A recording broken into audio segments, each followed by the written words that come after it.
Dead fish, eels, even manatees. The images of marine life washing up on beaches and floating in waterways are tough to see. But that is the effect red tide is having in places like Siesta Key right now.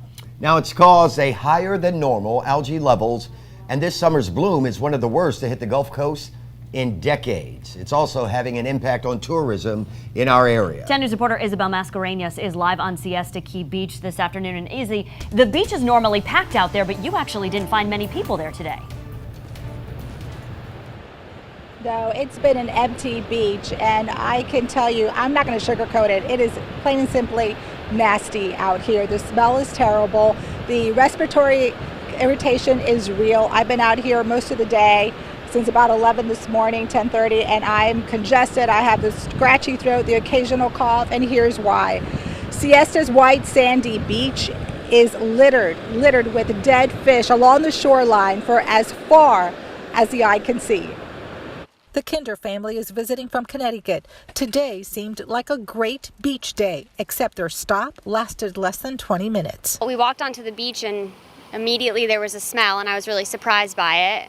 And there was nobody on the beach, really concerned that there was nobody in the water. And when we got up close, a couple of guys were actually raking up a ton of dead fish. The Kinders and so many others found a virtually empty Siesta Beach.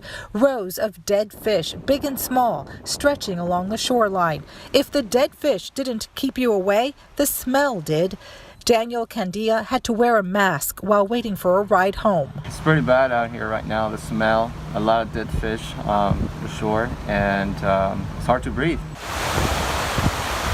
Instead of the crystal blue-green water, visitors found this. And the color of the water? Really dark. It's almost red. I see why they call it the red tide, because it's red. The water is red. The smell from the red tide is washing away business too off the beach. The smell is worse than it's ever been. I think that's affecting us because we're not getting boat rentals. Like I said, jet ski rentals have gone down, so I think it's affecting the traveling absolutely.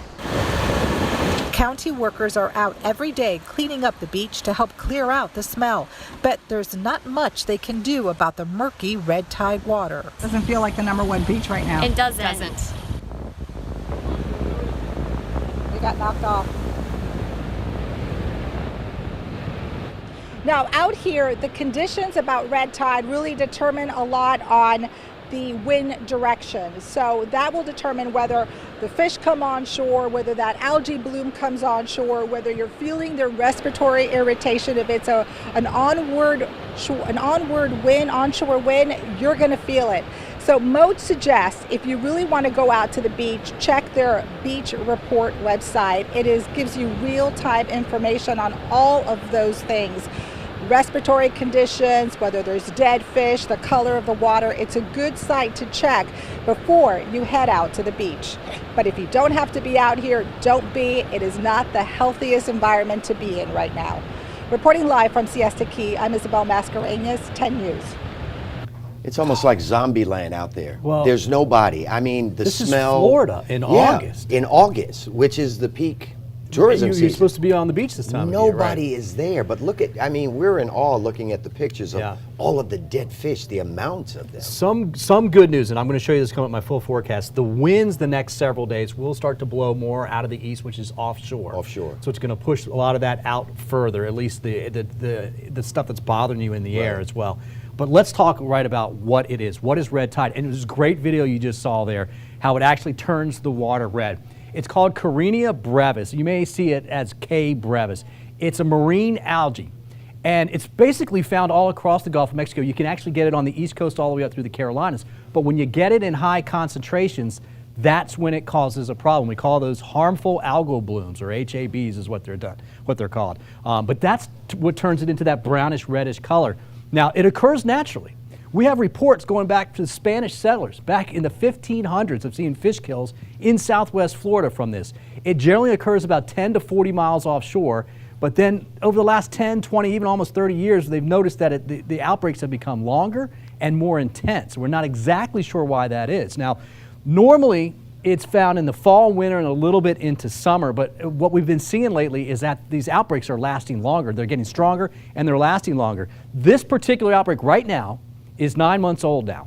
In 04, we started one. It went all the way through 05 and into 2006. That's 18 months long. So that's one of the longer ones that we've seen. The 40s, the mid 40s and the mid 50s, we had really bad outbreaks from Tarpon Springs all the way down to Key West.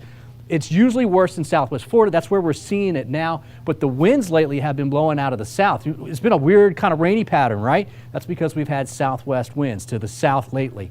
Those winds will turn to the east-southeast the next couple of days. So instead of blowing this all up the coast, it'll actually tend to blow it offshore just a little bit. That's what it looks like, guys. Just a real small thing. It's got two little wings on the side. It feeds off of nutrients in the water, and it likes sunshine. That helps it survive and multiply. So cloudy days, not necessarily a bad thing.